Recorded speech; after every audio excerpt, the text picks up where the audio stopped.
रूस से तेल खरीद के भारत को हो गए दो बड़े नुकसान। चीनी करेंसी में पेमेंट का किस्सा दिलाएगा गुस्सा।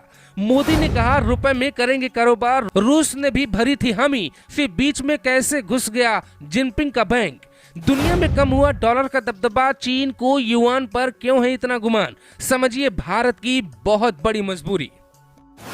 भारत ने रूस से तेल खरीदा तो भारतीय रिफाइंड कंपनियों को 7 अरब डॉलर का फायदा हुआ, लेकिन इस फायदे के साथ ही दो बड़े नुकसान भी हो गए और ये नुकसान इतना बड़ा है कि इसकी भरपाई आसान नहीं होगी। हम देश में ये माहौल बनाते रहे हैं कि चीन से व्यापार बंद होना चाहिए, लेकिन जो तेल खरीदा गया उसमें कई बैरल तेल की पेमेंट चीनी करेंसी युआन में हुई है। ये हम नहीं कह रहे बल्कि न्यूज एजेंसी रॉयटर्स ने अपनी रिपोर्ट में लिखा है। 3 जुलाई की रिपोर्ट में रॉयटर्स भारतीय अधिकारियों के सूत्रों के हवाले से लिखता है कि कई रिफाइनरी कंपनियां रूस से खरीदे गए तेल का पेमेंट चीनी करेंसी युआन में कर रही हैं। अब सवाल ये उठता है कि मोदी जी ने तो कहा था कि कारोबार रुपए में होगा, देश में भौकाल भी खूब मचा था, फिर ये चीनी करेंसी बीच में कैसे आ गई? तो पहले वो समझिए, फिर बताते हैं मोदी की मेक इन इंडिया कैसे भारतीय रुपए का दबदबा दुनिया भर में बढ़ा सकती है। रूस यूक्रेन युद्ध के बाद रूस किसी देश से अमेरिकी डॉलर में लेन देन नहीं कर सकता था। ऐसे में भारत को उसने सस्ते तेल का ऑफर दिया, रुपए में पेमेंट पर बात बनी और 89,000 करोड़ डॉलर का हमने तेल खरीद दिया। रूसी बैंक के पास भारतीय रुपए का अंबार बढ़ा तो सबसे बड़ी चिंता हुई कि इसका क्या किया जाएगा। पिछले साल करीब 32,000 करोड़ रुपए भारतीय करेंसी रूस के पास पड़ी रही, क्योंकि दुनिया में कई बड़े देशों ने रुपए दे कि रूस सामान नहीं मंगवा सकता।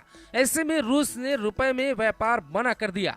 डॉलर में व्यापार पे बैन था, इसीलिए चीनी करेंसी युआन और यूएई की करेंसी दिरहम पर चर्चा शुरू हुई। चीन ने स्विफ्ट सिस्टम की तरह क्लिप्स सिस्टम तैयार किया। ये पेमेंट सिस्टम है जिससे 103 देशों के 1300 से ज्यादा बैंक जुड़े। पिछले साल इसके जरिए 80 ट्रिलियन युआन से ज्यादा का लेन देन हुआ।